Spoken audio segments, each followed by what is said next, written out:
Yes, for death. Here they come into the closing stages. Those weary legs, he asks for a little more power. Oh, it was so close.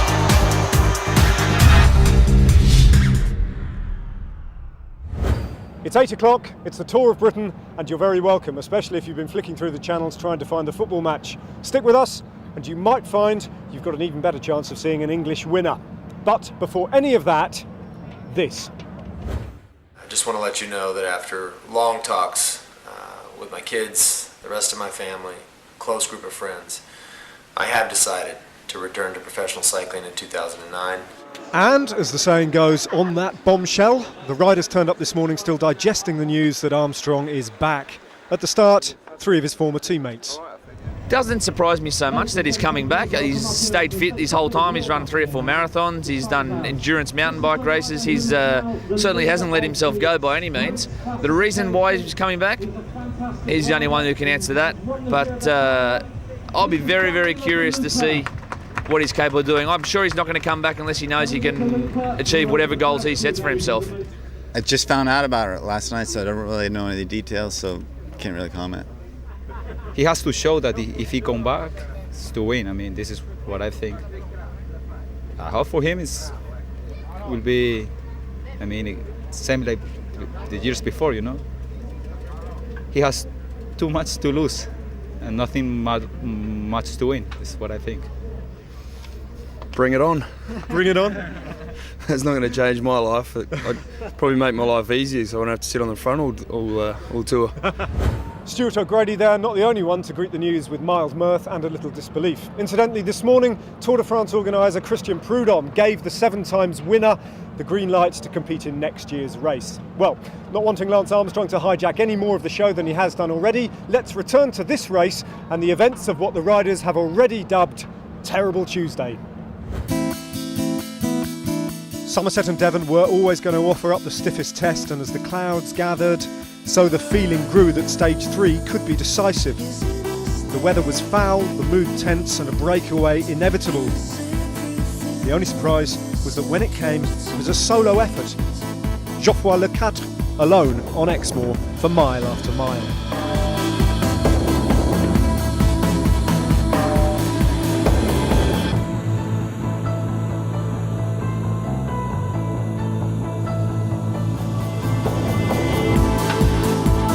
In the end, they got him, and teammate Emilien Bergès took over the lead, crossing the line unopposed and 30 seconds clear. The Frenchman that's got the line in his sights now. The victory salute for Bergès. That will definitely put him in the yellow jersey. So he sits on top in the yellow jersey with Lecatre 1 spot behind. Then there are 37 seconds to Ian Stannard and Steve Cummings and 40 to Garmin's Daniel Martin. 2/3 of the race missed the split and they find themselves over 13 minutes down, some big names amongst them. Well, alongside me is Paul Manning, fresh from another morning showing off his Olympic gold medal. Paul, yesterday was tough and bad-tempered and disorganised, wasn't it? Yeah, it was. This morning we spoke to a lot of riders in the car park. There's a lot of frustration in the front group that they let the French rider get away, get a crucial 30-second gap. They didn't collaborate together very well, but the average speed shows that they're all pretty tired. 38.5 kilometres an hour is a fairly steady average speed for the stage. Yeah, that tells its own story, doesn't it? But there's a number of teams and a number of riders who'll still think they can win this. The question is, how are they going to get that time back? I think they're going to have to chip away at it. The finish today, sprint bonus is tomorrow. There's a tough set of hills at the end of tomorrow's stage. They're going to have to fight for every second. Step by step, second by second. One of those guys who still thinks he can win this race is Steve Cummings, and this is what he had to say. We look on a hard day and try and make the race hard and try and split it and attack on the hills. I'll just look for opportunities, really. I've got to see how the race goes. I mean, if the group's together, it's difficult to get the bonuses, but if it's split, then I'll look try and be in the split, and then I'll go for it then that way, yeah. Well, just next to that railway bridge behind Steve Cummings is Worcester Racecourse, but not as you know it. Here's Rachel to explain. Yes, thanks very much. Well, the sunshine is here, and if there's one place that deserves this kind of weather, then it's Worcestershire. For the second successive summer, Worcester itself has been badly hit by flooding. This time round, the cricket ground at New Road has been underwater, and the start of today's race, which was due to be at Worcester Racecourse, has had to be moved. As you can see from these pictures, this place is a completely no-go area. And it's not just Worcestershire that's affected by the weather. If we look ahead to stages 5 and 6 of the Tour, when it goes through Yorkshire and the northeast, more rain is forecast, and this could prove particularly problematic on Friday. The race is set to go through Morpeth, and you'll remember last weekend Morpeth was hit by flooding and was under several feet of water. Well, organisers are now considering rerouting the race away from Morpeth. We will, of course, keep you updated on the latest on that. But let's focus on the positives. The sun is shining today, but with the shortage of dry land around here, I didn't want to get caught out, so I arranged some alternative transport, and I'll see you along the course. Darren, anchors away.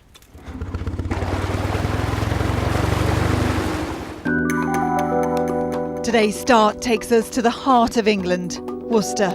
Once riders have left here, they make their way to Ironbridge, where they'll travel along the most spectacular stretch of the River Severn. Then it's into Staffordshire for the stage 4 finish in Stoke-on-Trent.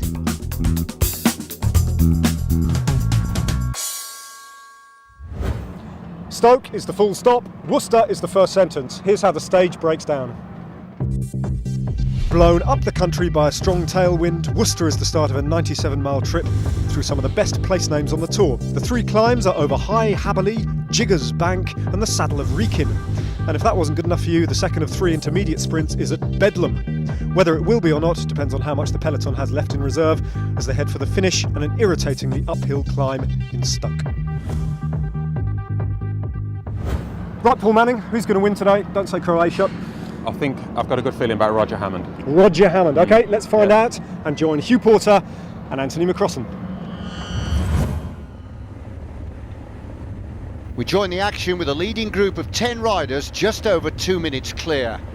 Bosun Hagen of the Columbia squad, Rob Hales, the national champion, Ben Swift of Great Britain, Botero, the Colombian riding on Rock Racing, Powells, the Belgian riding on Top Sport, Stuart O'Grady from CSC, Saxo Bank, Dan Lloyd representing On Post, the Emetti from LPR, the Italian, Wesley Sulzberger on AIS. Now most of these riders, in fact all apart from Emetti, are over 13 minutes behind, but Emetti started the day 11th overall at 1 minute 56 seconds, so there's a big problem here for the Agritubel squad. Looking here at Dan Lloyd of the Anpost team, who's happy to be in this breakaway, and these teams are now putting Agritubel under some pressure. Interestingly, in this breakaway, Botero of the Rock Racing team, Fast Freddy Rodriguez said on the sign-on this morning that Rock Racing were going to go out and do something today. There's Stuart O'Grady, just moving out of the picture, re-signed for Team CSC Saxo Bank this morning.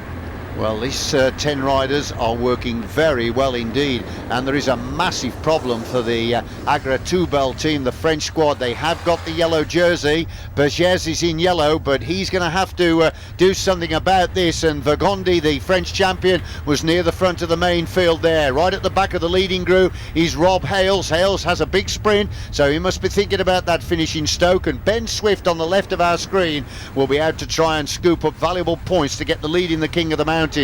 He's already got points in the bag, having taken the top spot in the first climb, which has put him level with Christian House. Well, this is a supremely talented group of time trialists here. Botero, a fantastic time trialist. There's Ben Swift, David Miller, one of the fastest time trialists in the world, and Rob Hales as well. And when you put Stuart O'Grady in here, who of course as a member of CSC with their team time trial prowess, you have got a fascinating combination. Nice style there by Rob Hales, second on stage 1 in London, no doubt licking his lips at the thought of a stage victory. Now they're approaching the feeding station, The gap at the feeding station, 2 minutes and 13 seconds. As Rob Hales continues to drive on the breakaway, the Bosenhagen races through. Now, the problem here, Hugh, of course, is that Agritubel have to do the chasing, but normally they'd be able to ask some of the teams to come up and help them. But LPR won't chase, and they've got the 3rd placed overall rider. Anpost won't chase, they've got the 5th place overall rider. And Great Britain won't either with the 6th place rider, the only other team. There's no other team that can help them. Absolutely right. There are 8 different teams represented here in this group, and riders such as David Miller will be out, of course, to try and impress and possibly get a stage victory as well. So the yellow jersey there has got a serious problem on his hands. As you will notice, the Pinarello Candy TV team up towards the front, but the pace is incredibly high. As we've mentioned, 29 miles an hour is the average speed, and the riders have a very strong tailwind as we go through the feed, and Botero misses his feed bag there. Beautiful countryside they're racing through today in Shropshire before they head on towards the Potteries. It is an ideal hunting ground to try and improve your position in the overall general classification. The leading group all lined out there, sharing the workload with everything to gain. Now, when we come back after the break, we'll join Rachel Phillips in the beautiful Ironbridge Gorge.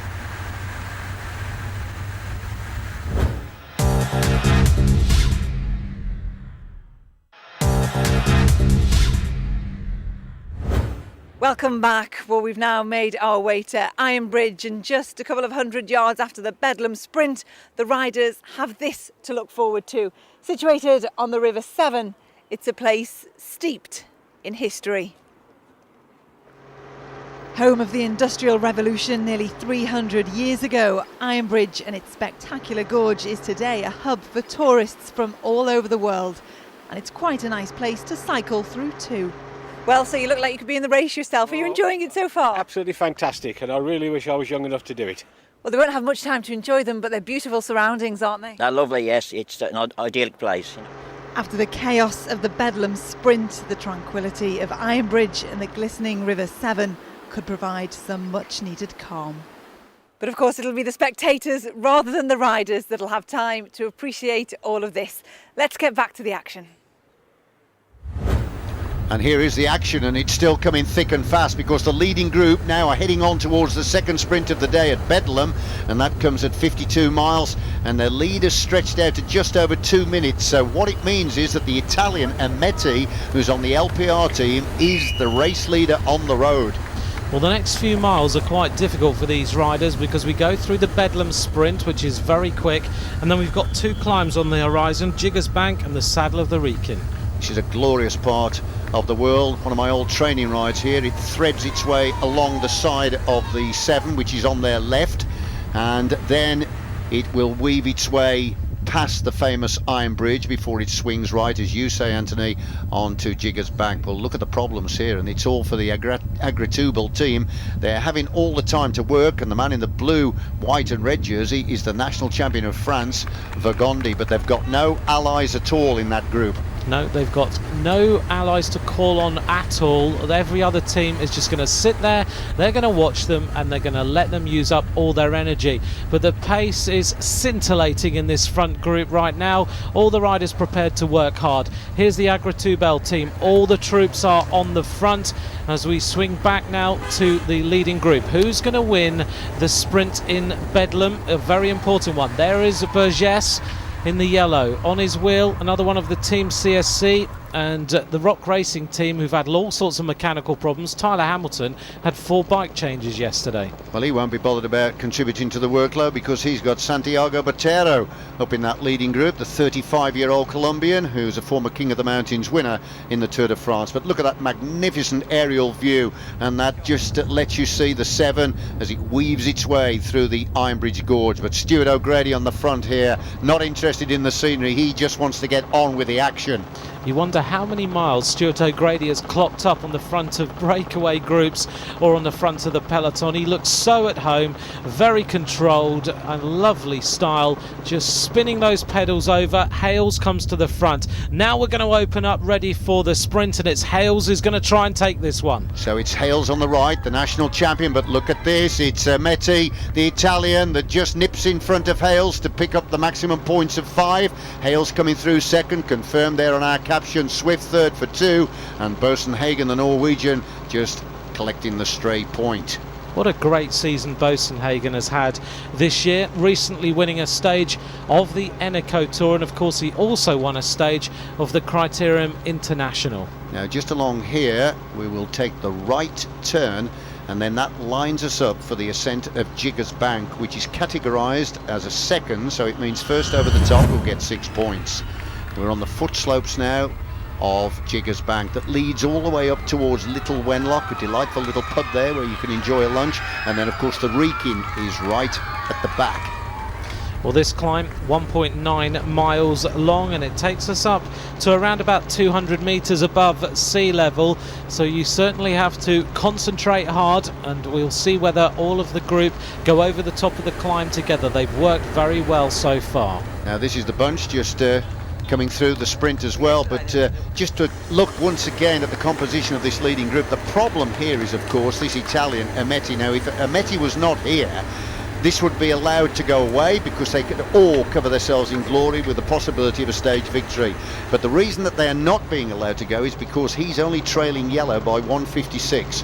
Now sometimes in professional racing the other riders would have a quiet word with him and ask if he'd politely like to leave the front group and go back to the peloton, but LPR are not here to do that. They want to win this Tour of Britain. Certainly do. Alessandro Patacchi won the first stage, and of course Daniel De Luca is in the sprints jersey, and now we've got Metti here, who hasn't had many wins to his credit. He's a 4th-year professional, but he's one of those strong riders that works as a domestique in the Giro d'Italia for Danilo De Luca, and now he's being given his head.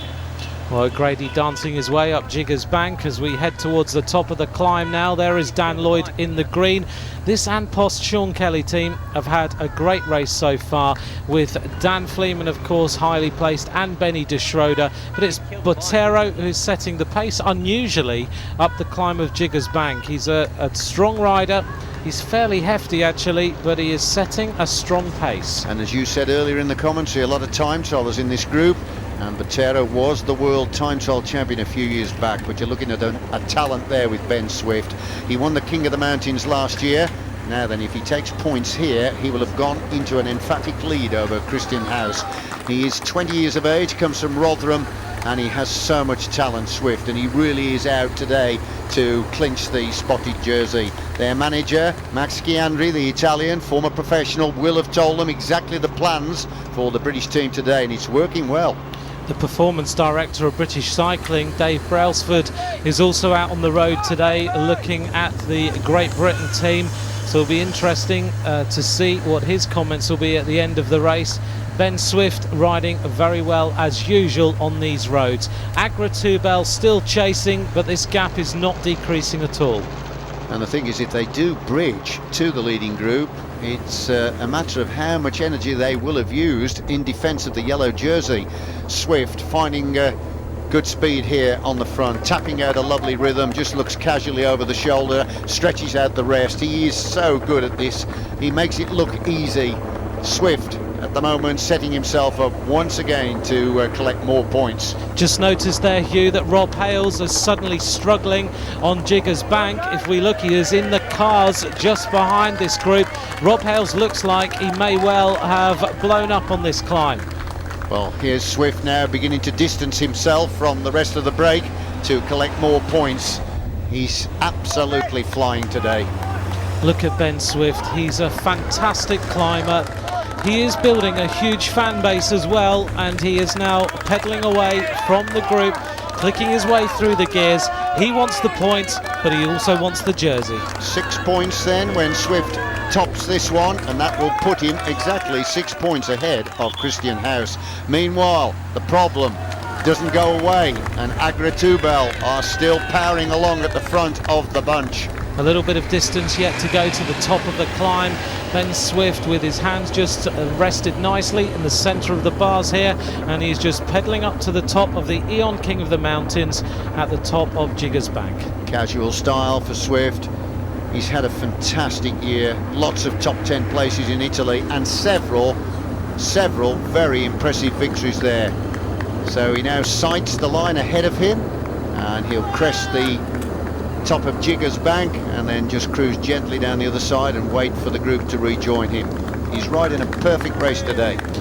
He really is. He's set out his stall. He's waited really, I think, until Christian House has expended an awful lot of energy over the last few days. He crests the top of the climb now, and he has decided, right, let's wait until Christian House starts to feel it, and on the bigger climbs where I've got that real pedalling ability, I'll take back the points. Agritubel under a lot of pressure now.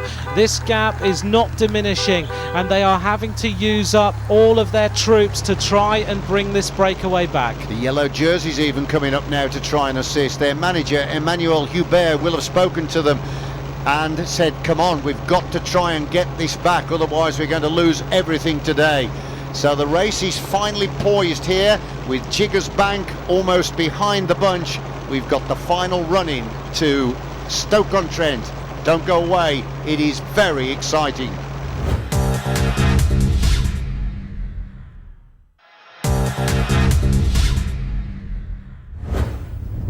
Welcome back, and we're on the foot slopes of the final climb, Saddle of the Wrekin.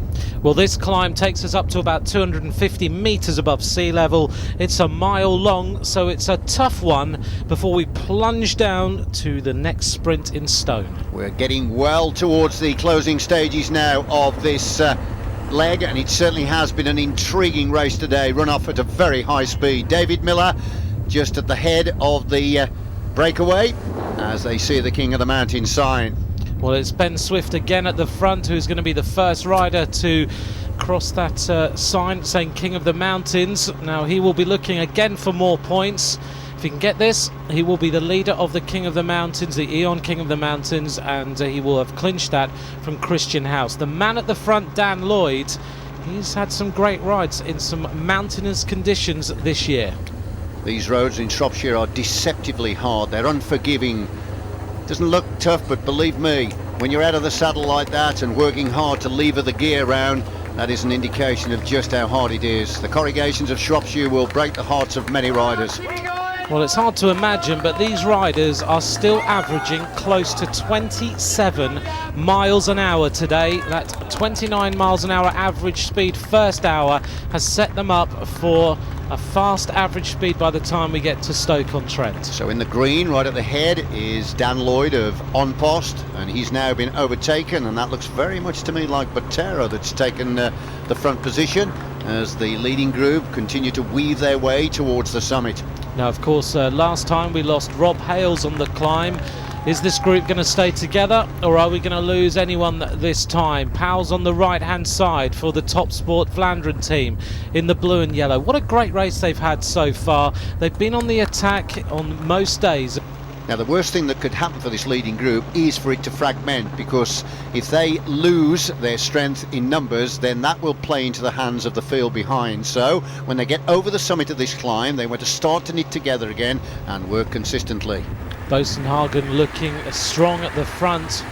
Noticed, interestingly, he's got the Norwegian flag on his shoes. He's the Norwegian time trial champion, and that's going to stand him in good stead on the run in towards the finish. So getting ever nearer now to the top of this climb, and when they get there they will have covered just shy of 60 miles. Well, they're on some narrow roads here, and as they descend off the top of Saddle of the Wrekin, there are some technical roads, and there's a fair amount of grit as well, and a few potholes here and there, so they're going to have to be a little bit careful in this front group.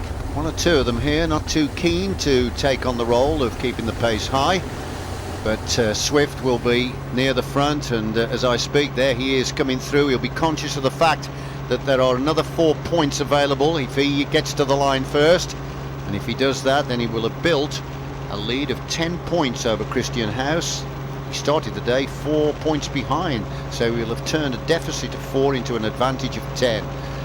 Well, the news is that the gap is starting to drop a little bit. It is under now 2 minutes. Botero drops to the back of the group. That's no surprise.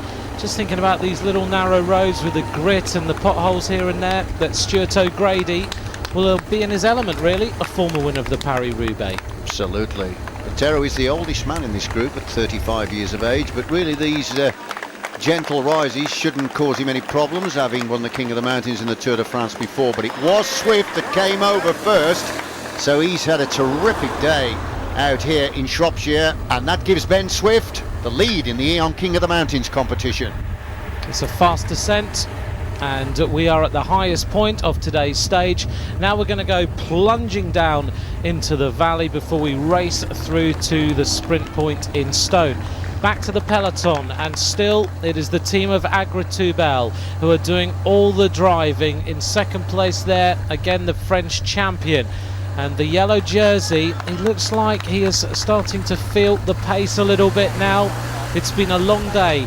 What a difference a year makes. Romain Fayou at the front, the winner of this race last year, having to now work hard for the yellow jersey. It's almost like a team time trial, isn't it, for this French team, Agri-Toubel, and they are expending an awful amount of energy, and it's all, of course, to try and keep their man in that yellow jersey, burying themselves here to try and limit the gains of the 9 escapees that are still enjoying the freedom as they head on towards Stone. Well, think about yesterday. We had terrible weather conditions. We had a day when riders lost over 13 minutes. So there will be some very tired legs in here. And when the pace goes up on these narrow roads and the peloton is in one long line, you will be suffering pretty badly at the back. The pace going up again with Agri-Toubel. And of course the rest of the riders here can profit from the pace being set by the French team, and whilst it's still hard because you're racing over 97 miles, you will have the slightly fresher legs, so when the attacks near the end start to unfold, they'll be able to get involved with them. Now, thinking about the finish later on, if this peloton do manage to bring this race together, which it doesn't look like doing so far, the gap just under 2 minutes now. It's a slightly uphill finish into Stoke-on-Trent, so it would suit riders like Kim Kirchen, the former Luxembourg road race champion and the yellow jersey of the Tour de France, Danilo De Luca, and it could suit a powerhouse rider like Russell Downing, maybe, of the Candy TV team. But they still have to bring this race back together. Another slight rise here as O'Grady just pedals along at the back of the group. He's had a fantastic career, hasn't he, O'Grady? He's been an Olympic champion. Remember, he won the Madison with Graham Brown in Athens. He's also been an Olympic champion for the Team Pursuit, to add to all his magnificent road victories. Now just look at the crowds here in Stone. They had a fantastic criterium in the summer when the whole of Stone was closed down. It actually poured with rain that night, but it didn't deter all the fans turning out, and on that occasion it was Malcolm Elliott, 47 years of age, that stormed home first, and Elliott is in the field here. Well, this gap now is under 1.5 minutes as they race towards the final sprint of the day. They may just ride through this. We'll wait and see what happens. Well, the Italian Ameti has won the previous 2 sprints. That was the one at Wolverhampton Grammar School on the Compton Road, and then he tidied up the second one at Bedlam. Now then, let's see whether or not Ameti wants to get this one in Stone to give him a full house. Now, if he does finish first here, it will mean that he has amassed enough points to go one ahead of his teammate Danilo De Luca. Danilo De Luca, who started the day with 14 points, so Ameti now looking for the maximum points, and he's conscious of this. Nobody's going to challenge him. Here he comes up to the line. Ameti takes the maximum points, 5, and that means his tally's 15. So Ameti has got 1 point then ahead of Danilo De Luca to become the new leader in the sprints competition. Another large crowd there at the sprint point. The time gap now, 1 minute and 22 seconds. This Agri-Toubel team will get renewed motivation any moment. They will realise that they have managed to start to bring this race back together. As they weave their way now out of Stone, they've got just over 12 miles to go. So we're in here for a cliffhanger of a finish. I think Ermetti realises that this race is starting to close up. He had a glance around. There's some long straight roads here, which gives the Agritubel team the opportunity to look ahead of them and see the breakaway. Now another large crowd awaits for these riders as they power to the finish in Stoke-on-Trent. Slightly uphill and then a fast run in. This is the road that leads on to Leek, and if you start to assess the value of the riders here when it comes to the finish, I would think you're going to have to start to favour somebody like Stuart O'Grady. He is a very strong sprinter. He is. Well, Ermetti's stretching a little bit here, up over the rise. Then we go downhill yet again, but Agritubel are in full gas now. They are starting to power towards the breakaway. They believe that they can bring this race back together and defend the yellow jersey of Emilia Burgess. So they're nibbling away at the advantage, chipping away all the time. Remember, it was well over 2 minutes at one point as the school kids are allowed time out of the classrooms to support the race, and they're enjoying it. And the sponsors of the King of the Mountains, Eon, have been supporting the schools with special packs so that they can have a great day watching the Tour of Britain.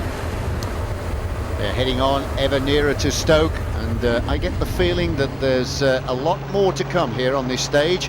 This leading group are being slowly pulled back, and here are the bunch, and it's the bunch, of course, being led by the ever-present green and white jerseys of Agritubel and the yellow jersey near the front. But they know they've got a hard job on their hands if they want to pull back that leading group and still hang on to the lead in Stoke-on-Trent. A lot more to come. We'll take a break.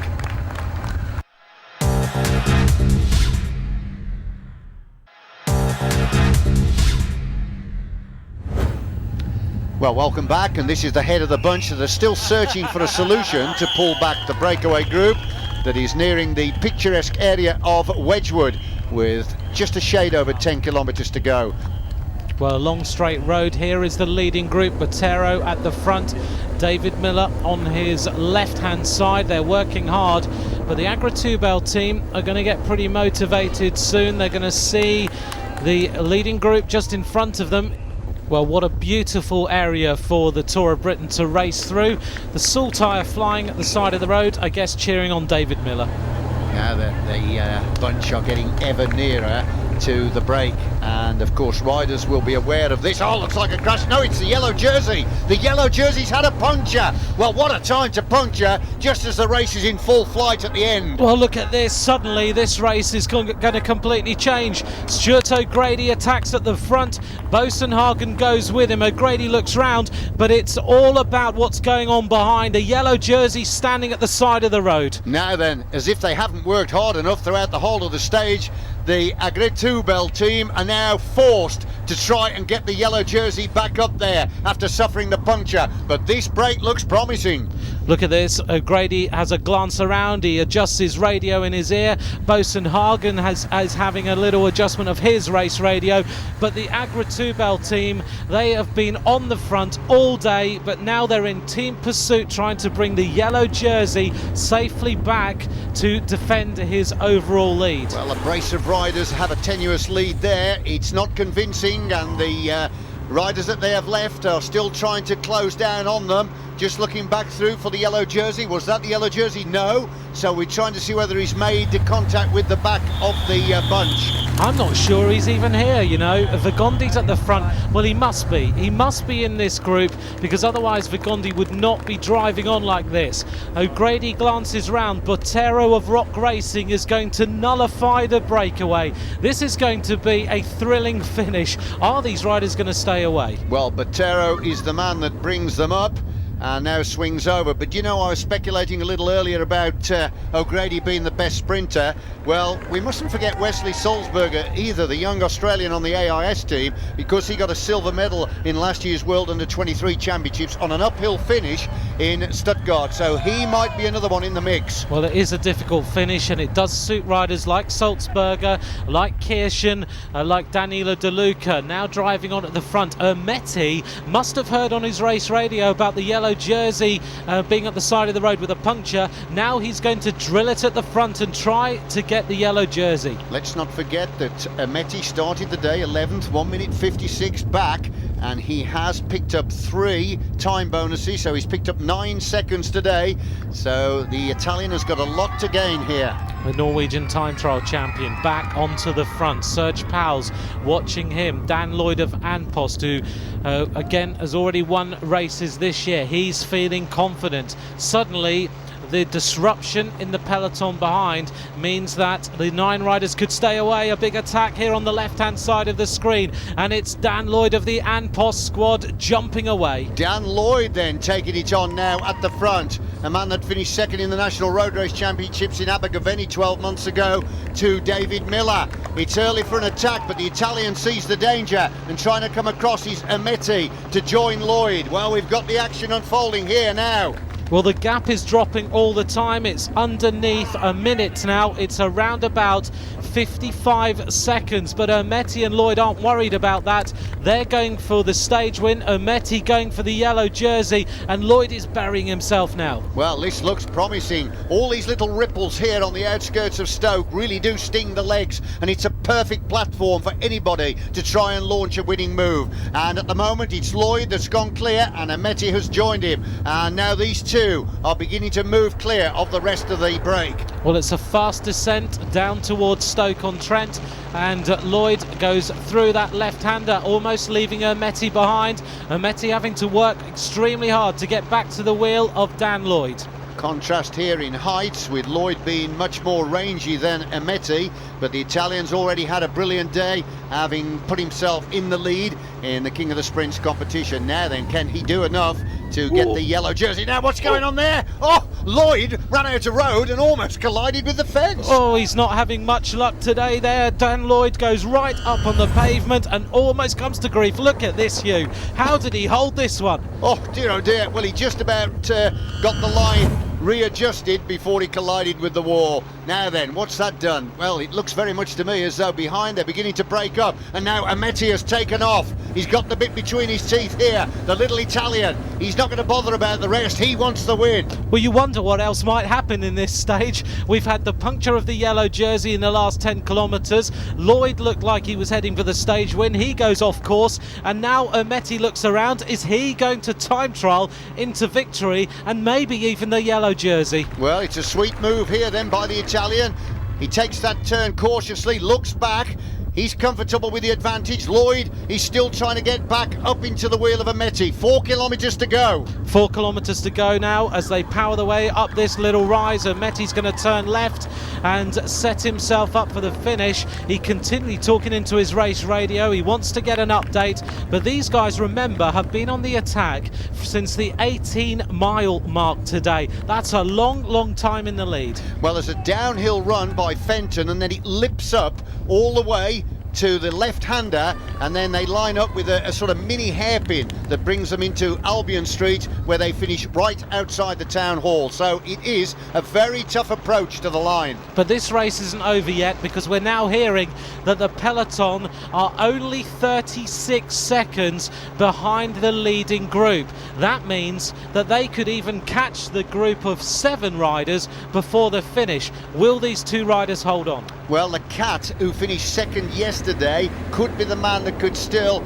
save the blushes of the team of Agritubel if the yellow jersey has not managed to get back into the bunch. Well, Dan Lloyd has composed himself. He's firmly on the wheel of Ameti. He looks round. You don't want to be doing this, guys. You want to look ahead, power on, and worry about getting to the finish. And don't slow down. There's a few bumps on the way in as well. Now, this is the long drop before it ramps up, and it goes up all the way then to the line. And this is the time to get that big gear turning. Dan Lloyd pulling himself right forward in the saddle. Such is the effort that these riders are putting in.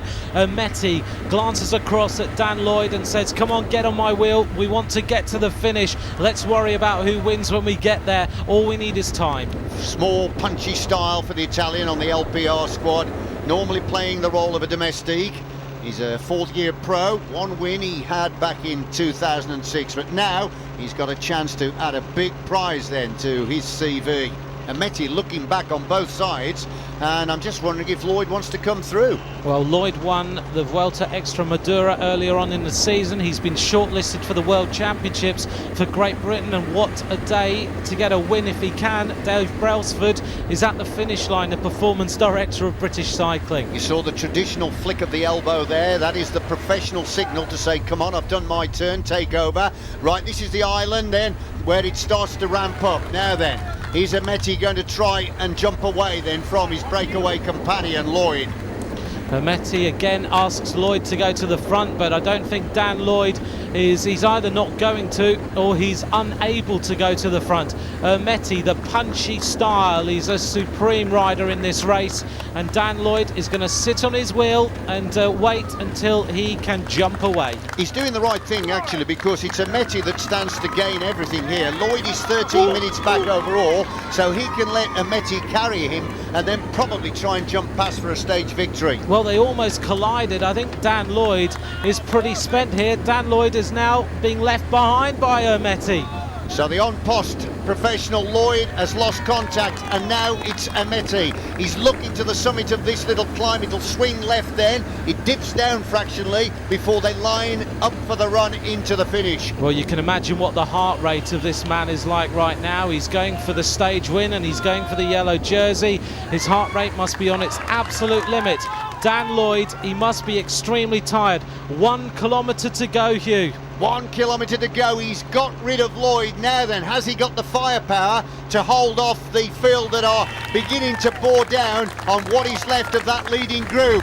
Here he goes. He must surely now be sensing victory. Lloyd coming up to the left-hander as well, but at the moment it's all about Ameti, the Italian. Lloyd in a huge gear. Is Ameti going to win this race? The peloton are boring down on them, but so are the breakaway. Look at this, it looks like it's in the bag, or is it? Ameti looks round again. Massive crowd at the finish, waiting for the arrival of the riders. Amongst the crowd is Les West, one of our greatest roadmen, twice winner of the Milk Race, silver medal winner in the World Amateur Championships. West is there, waiting to see who is going to clinch this stage. Here comes Ameti, getting ever nearer. He's going to swing through this right-hander, then he's going to set himself up for the power to the line. Surely this stage is Ameti's. What a fantastic performance today for the Italian. He's left Dan Lloyd, but are the breakaways still behind him? Has he got this one sealed? Well, news coming in to me that the breakaway is actually being absorbed by the front of the bunch now. But here is Ameti, the Italian. There's Lloyd behind him, and you just caught a glimpse of the Norwegian, Bosenhagen. And it's Bosenhagen, the Norwegian, that's closing down on Ameti now. And Ameti, has he still got enough in the legs to clinch the victory? Look at this, Bosenhagen, the Norwegian. He's going to take him on the bend. They're within sight of the line, and he's going to clinch it. Oh, so close. Bosenhagen takes it. Ameti's second, and Ameti must be absolutely destroyed. He thought he'd got that, but he had to give best to the flying Norwegian in the closing stages. I cannot believe it. What a finish.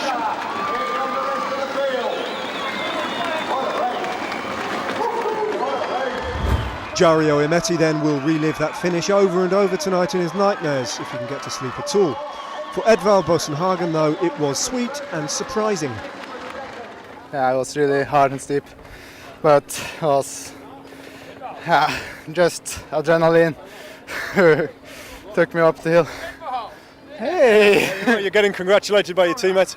You did well today, huh? Oh, what a champion! Crikey, you should have seen how hard it was in the bunch. I'd hate to be off the front all day today. What a legend. That win then, Cav-free Colombia's first success on this year's Tour of Britain. Behind the top two on the stage, Danilo De Luca back to prominence after the horrors of missing yesterday's split. Then at 7 seconds, Steve Cummings, and 2 back from him, Dan Lloyd, who attacked and tried to win the stage. Ben Swift took over leadership of the King of the Mountains competition, which he won last year, and this year looks to be panning out in much the same way. It's quite funny actually, because it's panned out exactly how it did last year. I lost 10 minutes yesterday, which I did last year as well, and then I got in the break on the Midland stage, which I did last year, and then going into my home stage, I've got the jersey, so it's quite pleasing. An all-British trio at the top then. There's a maximum of 14 points available on the road tomorrow. But no doubt about the big winner of the day, although he had to rely on his teammates' bad luck to make it pay. Berger's puncture was Geoffrey Lecatre's reward for a big effort in finishing 9th. A day after he tried to win the yellow jersey then, he did, although he'll be well aware of the battles to come if he wants to hold on to it. And this is why. 35 seconds separate these names. Steve Cummings moves up into 2nd. Dan Fleeman and Benny de Schroeder represent a twin challenge from Anne Post at 13 and 14 seconds. And yesterday's yellow jersey, Emilien Bergès, suffered a 1 minute 4 second reversal but remains in touch. 91 riders are involved, and the Lanterne Rouge, the last man, is Andrew Roach at over half an hour down. Nobody would help us, and we ride during all the day behind the escape. Yeah, for sure we are strong, but we will see it because the week is long too. It's the 4 day, and it's for sure it's not easy. Well, different rider, same team. Paul Manning, would you say that Agri-Tubel, are they the strongest team on this tour?